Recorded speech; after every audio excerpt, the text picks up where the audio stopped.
പർച്ചേസിങ്ങിന് പോയിട്ട് വരാമേ. ഒരു കല്യാണ തലേന്ന് ഷടപടയെന്ന് ഒരു ഷോപ്പിങ്ങിന് ഇറങ്ങിയതാണ്. സ്റ്റിച്ച് ചെയ്തൊക്കെ കിട്ടിയപ്പോൾ നമുക്ക് 1-2 സാധനങ്ങളൊക്കെ മാച്ചായിട്ട് വേണമായിരുന്നു. ഞങ്ങൾ അതിന് വേണ്ടിയിട്ട് ഞങ്ങൾ ട്രെൻഡ്സിലേക്ക് വന്നു. ട്രെൻഡ്സിൽ വന്ന് നമുക്കൊരു റെഡ് പാൻറ്റ് വേണമായിരുന്നു.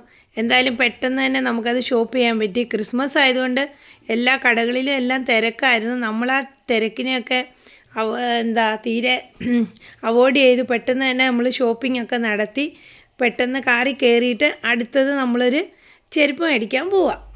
ക്രിസ്മസ് ആയതുകൊണ്ട് നമ്മുടെ അടൂരാകെ അങ്ങ് മാറി. അത് കണ്ടില്ലേ, സ്റ്റുഡിയോയും മാക്സും അതേപോലെ എല്ലാ കടകളും ലൈറ്റുകളും അതൊക്കെ കാണാൻ തന്നെ ഒരു പ്രത്യേക ഭംഗിയായിരുന്നു. അതങ്ങ് ഒരു അടിപൊളി നമ്മൾ ദൂരെ എവിടെ പോയതുപോലെ. അതേപോലെ നമ്മുടെ ആശാ ഫാൻസി പുതിയ മേക്ക് ഓവറിൽ വന്ന് നിൽക്കുന്നു. അങ്ങനെ ഞങ്ങളൊരു ചെരുപ്പ് മേടിക്കാൻ വന്നു. ചെരുപ്പ് കടയൊക്കെ ഏതാണെന്ന് നോക്കിയിട്ട് ഞങ്ങൾ കയറി. എന്തായാലും നമുക്ക് പെട്ടെന്ന് അവിടുന്ന് ചെരുപ്പ് പെട്ടെന്ന് നമുക്ക് ഷോപ്പ് ചെയ്യാൻ പറ്റി. അത് കഴിഞ്ഞ് തിരിച്ച് നമ്മൾ വന്നിട്ട് ബ്ലാക്ക് ആൻഡ് വൈറ്റിലൊക്കെ കയറി 1-2 ചെറിയ സാധനങ്ങൾ മതിയായിരുന്നു. അവിടെ വന്നപ്പോഴും ക്രിസ്മസ് ട്രീ ഒക്കെ ഇങ്ങനെ അടിപൊളിയായിട്ട് അലങ്കരിച്ച് വെച്ചേക്കുന്നു. എവിടെ കാണണം, എവിടെ നിന്നാലും ഫോട്ടോ എടുക്കാൻ പറ്റിയ ഓരോ തീമുകളും. അപ്പം നമ്മൾ അതൊക്കെ ഒന്ന് കണ്ട് ഫോട്ടോ ഒക്കെ എടുത്തിട്ട് വന്നപ്പോഴാണ് ത്രെഡ് ചെയ്യാൻ മറന്നുപോയി.